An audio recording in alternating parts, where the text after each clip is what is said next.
Добро утро во ова издание на Обштествена сцена. Денеска наша соговорничка е Софија Семенпеева, со која што ќе поразговараме за третото издание на фестивалот за детска илустрација Литера, кој што се отвара утре. Добро утро и благодарно што дојдовте во нашето студио да поразговараме за овој ваш фестивал.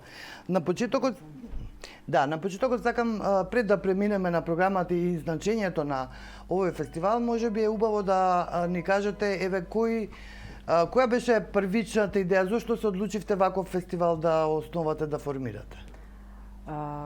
Уште од студентски денови, заедно со колегите, бевме можда една од последните генерации која што имаше на Ликовната академија смер илустрација и обликување на детска литература. Тоа не беше, она беше баш буквално факултативен час и по наша генерација тој дел беше тотално запоставен на Ликовната академија.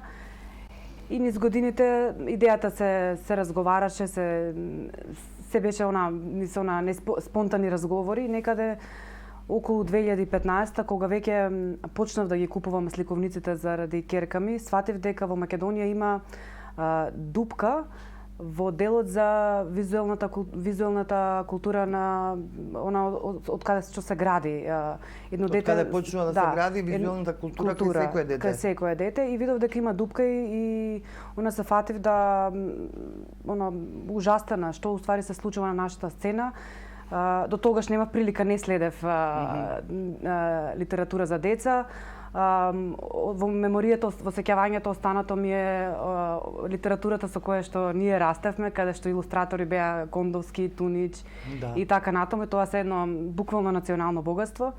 И така некаде околу 2017 и 2018 со колегите, со пријатели кои што исто се засегнати за темата, решивме дека ќе почнеме едно интересно и весело патување пред се и дека ќе посветиме време на литературата за деца од аспект и од авторски и од илустраторски дел.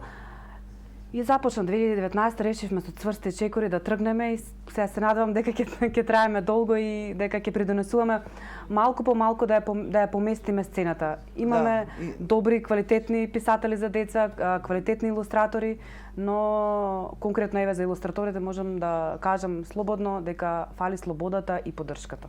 Да. Точно голем чекор беше тоа што минатото издание, тоа беше второ издание на Литера, вие всушност направивте една голема изложба исклучително значајна за нашата културна сцена. Тоа беа илустрациите на големиот Димитар Кондовски од неговото творештво за деца практично. И оваа година исто така утре отварате со изложба во Чифте Амам на Младен Тунич. Да. Исто така еден доаен на илустрацијата за деца.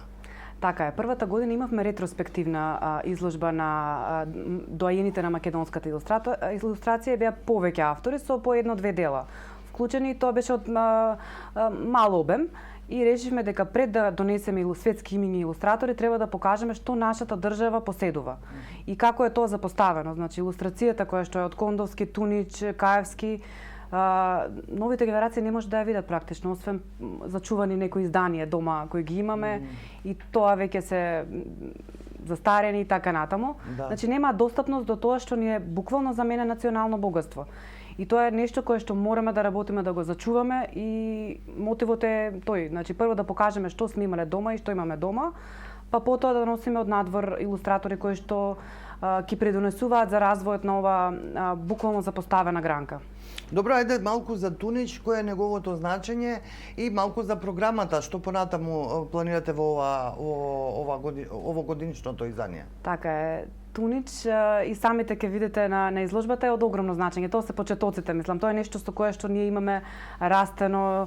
Тоа е еден од основачите на детска радост. Издавачката куќа која што со децени беше символ за литература за деца од Македонија, која што не представуваше текако во светот, но сето тоа веќе е замрено. Дури не постојат архиви за тоа каде може да се најде она што издавале и така натаму. Тоа е еден од мотивите. И вториот го напомена претходно, да покажеме што поседува нашата држава и како национално богатство и да се надевам дека ќе придонесеме да разбудиме некој дека треба и тоа да се зачува. Значи илустрацијата е еднакво важна колку и сликарството, графиката, вајарството, музиката и така натаму. Тоа е нешто што мора да се работи на зачувување. Програмата годинава е распределена во 5 месеци. Решивме дека секој од активностите треба да има посебен третман, заради тоа што и тоа и го заслужуваат. Секој од активностите. Сега почнуваме со изложба на Тунич. Имаме имаме тркалезна маса за дали нашата илустрација доволно е пласирана надвор од границите.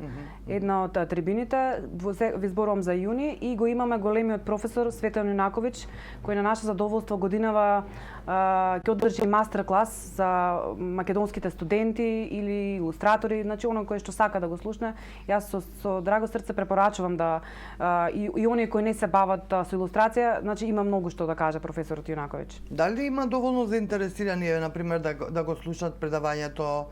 Дали воопшто меѓу младите, меѓу студентите од Ликовната академија има заинтересираност за оваа ликовна гранка за илустрација за деца, бидејќи таа нуди речиси неограничени можности, слобода творечка и било каква. Така е.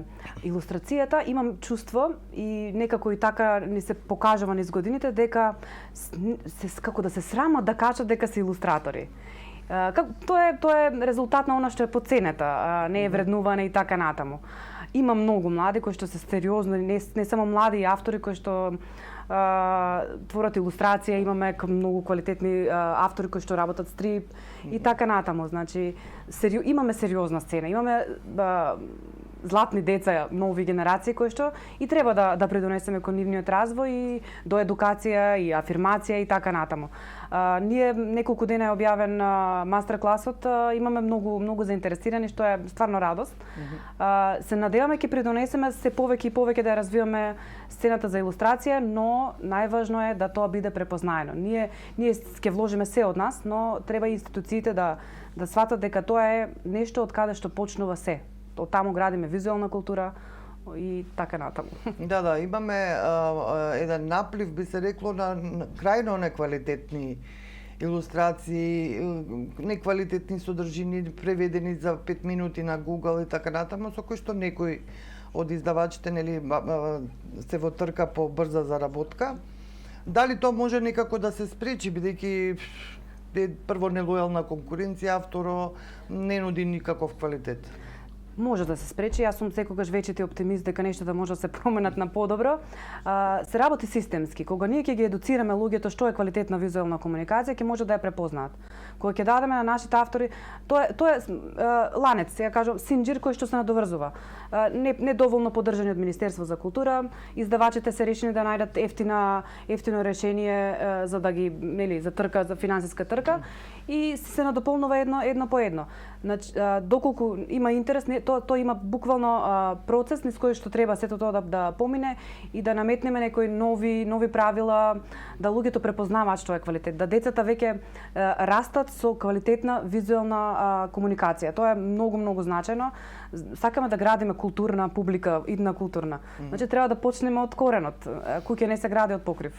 Така, за третманот, еве пред неколку дена почина американскиот илустратор за деца Ерик Карл, кој на 91 годишна возраст, па немаше никој од поголемите медиуми, светски медиуми, од New York Times, преку Guardian, преку BBC, кој што не извести за неговата кариера, за неговото значење. Тој има илустрирано 70 сликовници. Сакам да кажам, неговото заминување се проследи со должно внимание и со навраќање на тоа колку е тој значаен и голем. И сега во некои држави има и музеи на илустрации. Тој самиот е основач во САД на еден таков музеј. Па како спомнавте, илустрациите се дел од културното богатство, но и од културното наследство. Така е. Како може да се променат кај нас работите? Еве конкретно Освен ова системски што велите? Споменавте како се третирани во Соединетите Американски држави, еден апсурд еве кај нас пред 2 месеци почна професор од средно уметничко Орден Маневски, кој што исто така има многу предонесено во илустрацијата, немавме во медиумите нито една информација. За жал. Тоа е тој третман кој што треба да го промениме. Прво треба да се промени односот кон илустрацијата. Тоа е и да избие квалитетот на површина, да им се даде простор на оние кои што се квалитетни, а на оние кои што се млади да ги развиваме за подобро. Тоа може да се промени. Не знам, Македонија е единствената држава еве на Балканот кај што немаме смер илустрација ние на Ликовната академија. Тоа е и да сакаме да имаме, нема кој да предава. Да, во ерата на визуелната култура практично во која што живееме веќе многу децении. Секаде ја среќавам илустрацијата, низ маркетинг кампањи, низ продукти во маркети и така натаму. Значи тоа е еден сериозен сегмент од општеството кој што ние илустрацијата ја гледаме насекаде, ама до сега никој не дал до значење колку е ствари она вредна за целата визуелна комуникација, буквално во секој сегмент. Така, за на крај само уште едно прашање, а тоа е во која насока го гледате развојот на фестивалот Литера, нели фестивал за детска илустрација и литература. Нашата мисија е една од мисиите прво е развој на илустрацијата и да вложиме во едукација за нашите нови генерации, промоција на нашето културно наследство, но и пласирање надвор од државата. На една рака, да речем, може би 10 сликовници се преведени на друг јазик од Македонија, што пред 30 години не било така. Има на самиот Кондовски има она джиновска сликовница на 6-7 јазика е преведена. Така да тука гледаме афирмација, промоција, сакаме да го видиме од година во година квалитетот како се развива се повеќе, тоа е за нас успех.